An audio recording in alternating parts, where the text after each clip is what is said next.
트레스코코 압축 공기 렌탈 솔루션 웨비나에 참석해 주신 여러분 진심으로 감사합니다.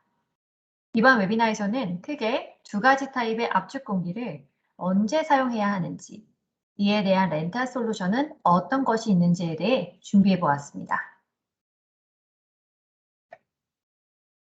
이번 웨비나 컨텐츠의 목차는 다음과 같습니다. 먼저 압축 공기 종류에 대해 설명해 드리고, 오일 제거 필터, 어떤 산업군에서 어떤 공기가 필요할지, 리스크 관리와 오일 프리 에어에 대해 말씀드리고 마치도록 하겠습니다. 물도 깨끗한 물을 마셔야 하듯이 공기도 때로는 깨끗한 공기가 필요합니다.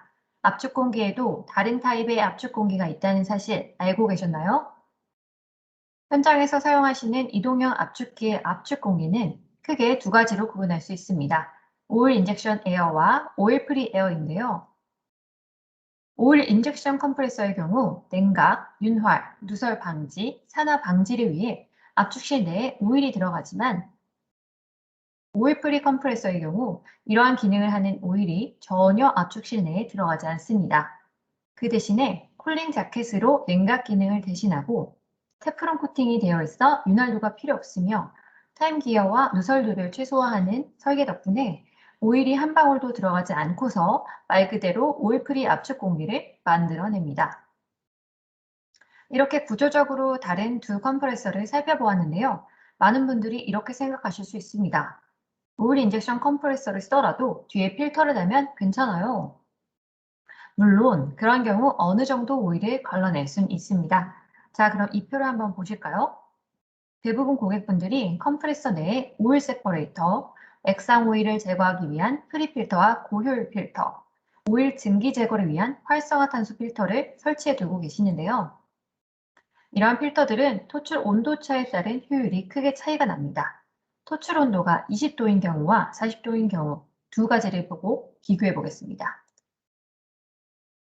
먼저 오일 세퍼레이터를 지나게 되면 20도의 경우 최종 2.34 ppm이 남게 되고 40도인 경우 최종 5.26 ppm이 남게 됩니다. 20도 대비 40도 쪽에서 대략 2배 정도 아직 오일이 많이 남아있는 것을 확인할 수 있습니다. 다음 프리필터를 지났을 때 20도인 경우는 최종 0.14, 40도인 경우는 최종 1.76. 그 다음 고효율 필터를 지나게 되면 0.05, 0.49 ppm이 잔존합니다.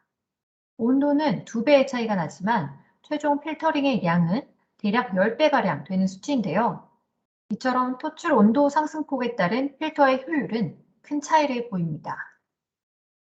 고효율 필터까지 왔지만 여태까지 증기 형태의 오일은 전혀 걸러지지 못하는 것을 보실 수가 있는데요. 그렇기 때문에 증기 형태의 오일을 걸러내기 위해서는 반드시 활성화탄소 필터가 필요합니다. 그러나 활성화탄소 필터는 40도씨 이상의 고온에서 효율 저하가 일어나고 필터가 꽉 차더라도 프레셔 드롭이 생기지 않기 때문에 효율 저하를 알기가 쉽지 않습니다. 또한 순정품을 쓰지 않는다면 동일한 효과를 볼 수 없기 때문에 반드시 이에 유의하셔야 합니다. 우리는 압축 공기를 크게 두 가지, 오일 프리와 오일 프리가 아닌 것으로 나누어 보았는데요. 고객분들께서 필터를 사용하시는지 여부에 따라 많게는 4종류의 압축 공기로 나누어 볼 수 있습니다. 첫 번째로 에어 내에 오일이 필요한 경우, 두 번째로 에어 내에 오일이 있어도 허용이 되는 경우, 이 두 가지 경우는 모두 필터가 필요 없는 경우겠죠. 세 번째로는 에어 내 오일이 허용되지 않는 경우입니다. 이때는 100% 오일 프리 에어를 사용해야 하는 경우인데요. 보통 프로세스적으로 필요에 의해서 요청이 되고, 예를 들어서 가스배관 내 퍼지 등을 예로 들 수 있겠네요. 마지막으로 테크니컬 오일 프리라고 할 수 있는데요. 오일 프리가 필요하긴 하지만 오일 인젝션에 필터를 달아 약간의 오일이 허용이 되게 하는 그런 부분인데 규정 짓기가 살짝 애매모호한 경우입니다. 이 테크니컬 오일 프리의 정의가 살짝 모호한 이유는 우리가 현장의 방패막이라고 생각하는 필터가 정말 제대로 역할을 해내는지 그것으로 충분한지 살펴보아야 하기 때문입니다. 왜냐하면 오일 필터에 문제가 생기는 경우가 발생할 수 있는데요.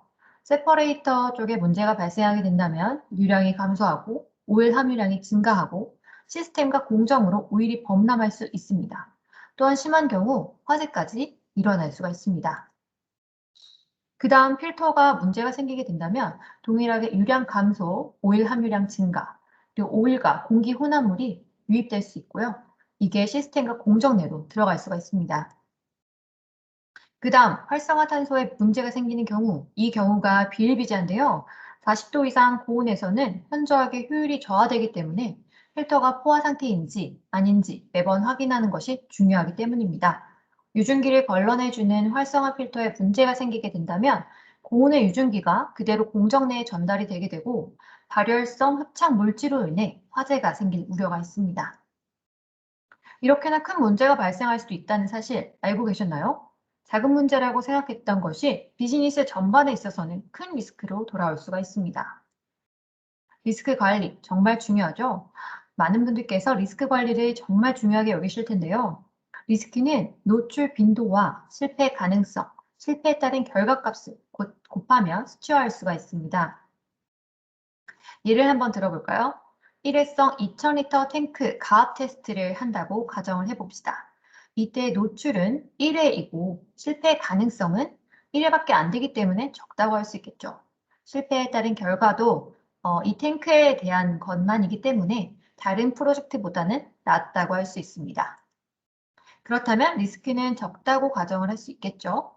이럴 경우는 오일프리를 사용하지 않아도 무방할 수 있습니다. 그 다음은 공장 프로세스 에어를 24시간, 한 달 동안 가동한다고 가정해 보겠습니다. 이때 노출 빈도는 높겠죠. 그리고 실패 가능성은 낮다고 가정을 할 수는 있지만 실패에 따른 결과가 생산량 손실, 공장 내 배관 세척 등을 가정을 할 때 다소 높다고 평가를 할 수 있습니다. 이럴 경우는 리스크가 높기 때문에 오일 프리 에어를 쓰는 것이 리스크 관리에 효과적일 것입니다. 많은 분들이 알고 계시듯 리스크 매니지먼트는 LEPD, 제거하고, 줄이고, 고립시키고, 관리하고, 예방하고, 교육시킴으로써 리스크를 막을 수 있습니다. 위험 요소를 제거하는 것이 리스크 관리에 가장 효과적이겠죠. 위험 요소 제거는 곧 오일 함유량을 제거하는 거기 때문에 오일 프리 에어를 사용하는 것과 같다고 볼 수 있습니다. 또한 많은 분들께서 말씀해 주시기를 비용적인 문제 때문에 어쩔 수 없이 인젝션 장비를 사용하신다고도 하시는데요. 이는 추후 발생할지 모를 데미지나 리스크에 비교해 보면 굉장히 적은 수치입니다. 코스트를 줄이는 것이 최종적인 퀄리티나 가치도 함께 줄이는 것을 의미하진 않습니다. 그러나 이렇게 원래 해왔으니까 이번에도 똑같이 하면 되지 뭐 이런 반응이 대부분이신데요. 퀄리티를 책임지는 것은 과연 누구의 책임일까요? 그래서 아트라스 코코 임대사업부에서는 앞서 말한 문제점 해결과 리스크 관리, 퀄리티 상승에 도움을 드릴 수 있는 솔루션을 제공하고 있습니다. 저희가 보유하고 있는 대부분의 장비는 TUV30를 획득한 100% 오일 프리 컴프레서로 고객분들의 예산 관리와 리스크 관리에 도움을 드릴 수 있습니다. 필터를 걸은 에어일지라도 화면에 보이는 사진처럼 분명히 오일이 묻어나게 됩니다. 이것은 마치 앞쪽은 깨끗하게 청소를 하지만 결국은 내 신발로 인해 더러워지는 바닥이나 마찬가지입니다. 이것으로 아트라스 코코 압축 공기 렌탈 솔루션 웨비나를 마치도록 하겠습니다.